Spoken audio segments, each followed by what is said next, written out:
Saludo cordial desde la parroquia San José de Ebéjico, Antioquia, Colombia, Padre Francisco Kendo.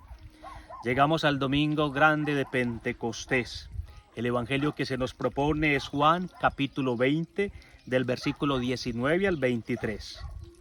Entonces, al atardecer de aquel día, el primero de la semana, y estando cerradas las puertas del lugar donde los discípulos se encontraban, por miedo a los judíos, Jesús vino y se puso en medio de ellos y les dijo: paz a vosotros.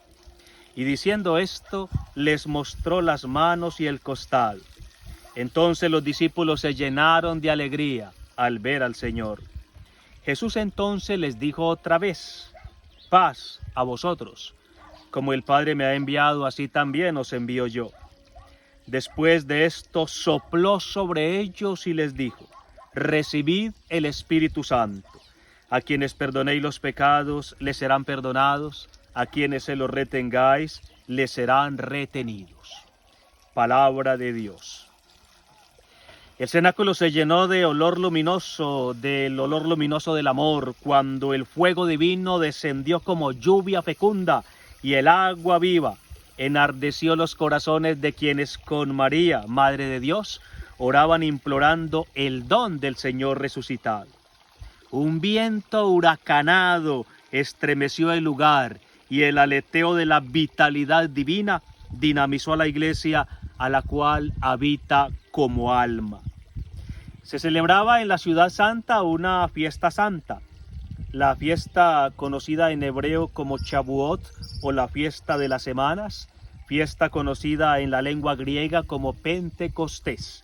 La fiesta de Pentecostés, que era la fiesta de las primicias, en que se conmemoraba y agradecía el don de la ley.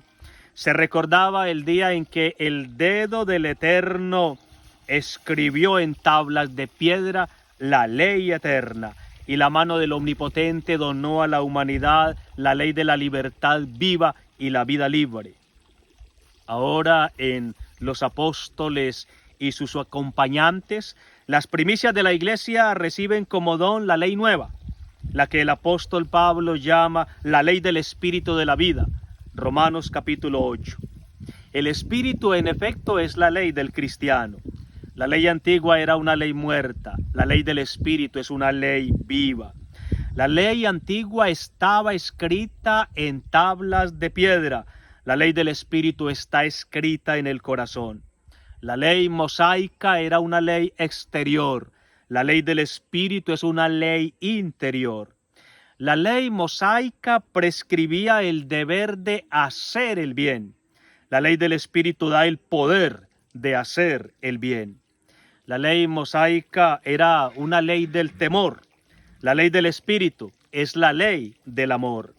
Gracias al Espíritu no solo debemos amar, sino que podemos amar, porque el amor de Dios ha sido derramado en nuestros corazones con el Espíritu Santo que se nos ha dado, como dice el apóstol Pablo en Romanos 5:5. El amor amante y amable nos hace amados y amorosos. ¿Qué significa que el Espíritu es la ley del cristiano? Significa que el Espíritu es el que nos guía, nos orienta, nos motiva, nos inspira, nos seduce, nos induce, nos conduce. Por ello, la insistencia del apóstol Pablo en dejarnos guiar por el Espíritu de Dios, dejarnos conducir por el Espíritu, en producir el fruto del Espíritu que supera la antigua ley. Gálatas capítulo 5. Por ello también dice Jesús en el Evangelio de Juan que el Espíritu nos guía a la verdad plena y a la plenitud verdadera. La ley del Espíritu no es una ley de esclavitud, sino que libera, porque donde está el Espíritu hay libertad, como dice el apóstol Pablo en la segunda carta a los Corintios. El Espíritu es libertad libre, que libremente libera. Por ello, como dice el Evangelio de Juan capítulo 3, el Espíritu sopla donde quiere, como quiere, cuando quiere y porque quiere. El Espíritu es libertad dinamizadora y dinamismo liberador.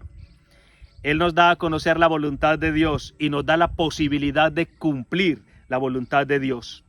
Él nos da a conocer lo que Dios quiere, nos hace querer lo que Dios quiere, nos hace hacer lo que Dios quiere y querer lo que Dios hace.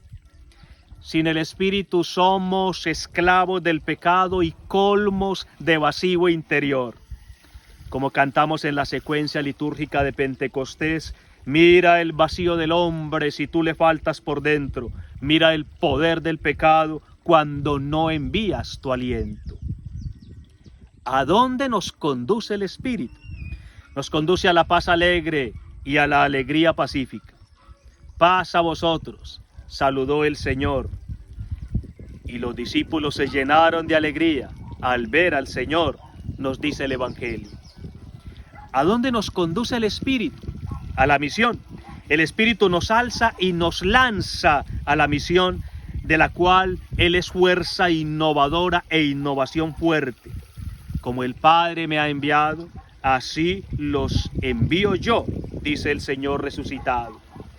El Espíritu nos mantiene y sostiene en misión permanente, en la nueva evangelización, nueva en sus métodos, nueva en sus ardores, nueva en sus expresiones, nueva en métodos ardorosos, en ardores expresivos, en expresiones metódicas.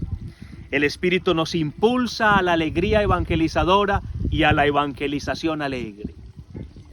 ¿A dónde nos conduce el Espíritu? Al perdón amoroso y al amor perdonador.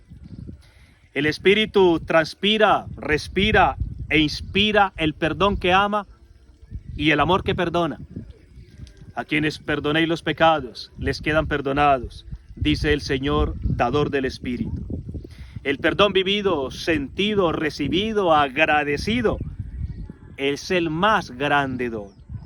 El más grande don que recibimos de Dios y el más grande don que podemos otorgar a nuestros hermanos. ¿A dónde nos conduce el Espíritu? El Espíritu nos conduce a la unidad de la comunidad, a la unidad nota bella y belleza notoria de la única iglesia del Señor que se manifestó en Pentecostés como una, santa, católica y apostólica. Una, porque sobre la base de la diferencia se construye la unidad. Por ello, Pentecostés es todo lo contrario de la Torre de Babel. En Babel, la diversidad de las lenguas terminó siendo un factor de división, mientras en Pentecostés, la diversidad de lenguas converge en la unión de todos en la única iglesia del Señor. Santa, porque la iglesia tiene como alma al Espíritu que la santifica. Católica, porque la única iglesia abraza a todos los pueblos de la tierra, como lo indica el libro de los Hechos de los Apóstoles en la lista de pueblos que enumera. Apostólica, porque el Espíritu que se derrama sobre los apóstoles garantiza que la fe apostólica sea transmitida de generación en generación con integridad y fidelidad. ¿A dónde nos conduce el Espíritu? El Espíritu nos conduce a la comunión que implica la participación.